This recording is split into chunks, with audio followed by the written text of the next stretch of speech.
Ngasidagi chahi billion kayagi mamangda Eikhoi leiriba Prithibi asi hojik leiriba phibam asiga saruk chama da chama khenaramlibani. Chawkraba asteroid kya masing thingamdana yamna toina taraklami atopa planet singa thengzinarami aduga kayaraksu ice loina onduna leiramlibani. Eikhoi na dingasi uba phangdraba tongan ba jiba kayana Prithibi asibu rule tawraga leiramlibani. Masigumba onba kaya asigi matung chahi billion kayagi matungda ngasigi phibam asi oiraklibani. Aduna Prithibi asi matou krmna semkhibano amadi masida thawai panba jiba sing asi matou krmna lakkhibano haibasi ngasigi videos dei khngminnaC. Matamdu ngasidagi chahi 13.7 billion gi mamangni Big Bang haina khangnaba achouba explosion asina maram oiraga ngasigi universe asi oirakhibani. Yamna pikpa asikumadik saba amadi dense oiba matter kharana punsilaga saba point amadagi explosion thorakpadagi proton amadi neutron si ori. Aduga proton amadi neutron si punsilaga atomic nucleus semlei. Masigi matung chahi lising kya gi matungda atom masi ori. Asumna masidagi sum santoraklaga ngasigi space amadi universe si oiraklibani. Ngasi su explosion adugi energy si lep laitana expand tori. Masigi expansion asi sum sok thoraktuna whole tawba ngamlaktaba matamdani universe asi amuk hanagi phibamda hanjin khidoribasi. Matamduduna universe asida leiriba khudingmaki aroiba mikub haibadu oigadoribasi. Masida topic atopa amada thamkraga Eikhoigi ngasigi topic asida mulaksi Big Bang asidagi Prithibi asi matou krmna semkhibano. Ngasidagi chahi 4.5 billion gi mamangda Big Bang asidagi oirakpa interstellar clouds amadi gas singsina punsilaga mafam amada unglaga leirami. Asumna gas amadi leichil adu sum ungbada sabagi changsu asum henkalai. Aduga hydrogen asi helium ga punsina khirami. Matou asumna Eikhoigi solar system asigi star numit asi oirakhibani. Star asi semkhraba matung Madugi akoibada lehoriba matter macha sing adu punsinaba horoklami. Matter sing adu masing yamda punsilaklaba matamda oiragliba object adugi shape si round gi shape oiba horoi. Asumna planet sing asi oirakhibani. Numitagi lapna leba mafamda semba object habdi planet adubu ice liquids amadi gas ki oi. Aduga numit ki anakpa area da semba adubna rocky materials habdi nungumbugi oi. Asumna Prithibi su numit ka naknavnina rocky planet orami. Semba kuidriba chahi nauriba Prithibi asi asukimatik active orami habdi volcano kya masing thingamdana leirami. Volcano sing adudagi hydrogen sulfide methane amadi carbon dioxide gas kya leptana thadoroklami. Masigi gas singsina Prithibi gi ahanba atmosphere semkhibani. Ngalingi matamda Prithibi asi asukimatik sathiba mafam haibadu orami. Volcano kya leirami aso asteroid kya tasilaklami. Masida sinatuna Mars hariba planet asi muk chawba Thia hariba planet asiga Prithibi ga thengzinarami. Masigi thengzinaba asida machet tana kairaba matter sing adubu Prithibi gi orbit ta paiduna leirami. Matter sing adubu gravity na punsilaga Eikhoigi Prithibi gi tha asi semkhibani. Ngasidagi chahi billion 3.8 ki mamangda Prithibi da samudra pat turel amata leiramde ising si gas ki form da leirami. Adubu matamgi matung ina Prithibi ki temperature su asum nemtharaklami aduga gas una leiramba ising adu condensate tawraga liquid form oiraklami. Masidagi amuk Prithibi asi ising ngaktana paktaknana leiba planet ama oirami. Thawai panba jiba amagi horfam si isingni asumna ngasidagi chahi 3.7 billion gi mamangda Prithibi da thawai panba jiba leiba horuklami. Matam aduda leiramba jiba duri sumdagi microscopic organism ngaktani adubu masigi jiba singsinani Prithibi gi ahongba puraktoribasi.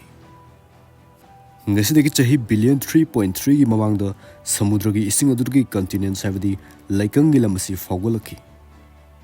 Masibu cratons harga khangnai. Asumna continent kya leptana fawgalaklaga ahan boina supercontinent ama semki. Adubu masi pangsaw chawba lamdinati ngasigi Australia na faw chawba helibani. Ngasidagi chahi 2.4 billion gi mamangda cyanobacteria asi evolve tawki. Makoina Prithibi asigi ahanba photosynthesizer haibadi oxygen puthokpa jiba mani. Asumna Prithibi asida oxygen marang kaina leiba horoklami. Asumna carbon dioxide ki changdugi oxygen na kahena henkravada Prithibi pumba ice olami.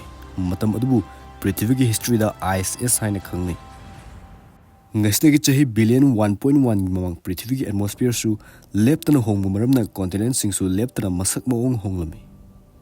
हानगी continent सिंग अदु मसेट मसेट ताना कायरब तुंग अमुक पुनसिलगा रोडेनिया हारिबा super continent से सेमलकी मसिगी super continent असिना पृथ्वी की history दा ख्वाइदगी चौबा super continent अदुगा मतम असिदा थवाई पानबा जीवसिंगसु मखल मखल क्यागे लैबा होरुक्लमे मतम खरगी मतुंग रोडेनिया से मुंग मसेट मसेट ताखरगा पेनोसिया हारिबा सुपर कॉन्टिनेंट असे मुक सेमलकी मतम असिदना अमुके हेना मखल मखल की थवाई पानबा जीवसिंग लैबा होरुकी मतम असिबु कैम्ब्रियन एक्सप्लोजन हारिगा खंगनै ngasi chahi million chamri gani phugi mamang prithibida climate ta ahong kya laki masina samudra da leba jeep sing paktak nal siki matam asibu ordovician silurian extinction harga khangni masida sikraba jeep sing sina ni prithibi gi foundation orakadori bisi madugi matung chahi million kun leiraga prithibi gi laimai gi ahan boina uwa pambi sing bi hob horoki adugo jeep kya su samudra da gi kangfal tamna ka khalak ba horoki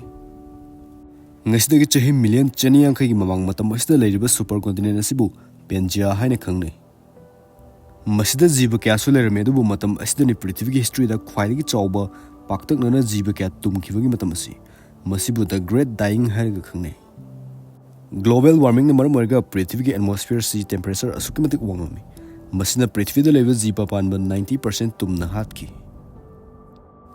madugi matung chahi million tara leirga prithvi da ihan hana dinosaur tholki masdagi mokhina prithvi asibu chahi million chamaga yankai chumna rule torme matam asidani prithvi da khwairigi chawba kangfal gi jiva sauropod argentinosaurus si leiram livsi adubu ngasidagi chahi million 66 ki mamang prithvi da yamna chawba asteroid ama tasilaklami masigi tasilakpada orakpa pressure aduna prithvi gi atmosphere si asukimti khongan ki climate change asina maram orga prithvi da gi dinosaurs pumba si ki ngasi chahi million taruk ki mamang sahelanthropus hariba jiva si prithvi da thorki masidagi ni miyoiba Eikhoi si oirakadori bisi adubu makoi si horokpada makhong mari na chatlami chahi million mari ki mamang masigi jiva sing si makhong ani na chatpa horoklami masidagi chahi million ama leiraga mu Eikhoi si nung thugairaga khutlai saba horami ngasidagi chahi lising 80 ki mamang mai se Eikhoi na discover torami matam asidagi sahing chabagi mahut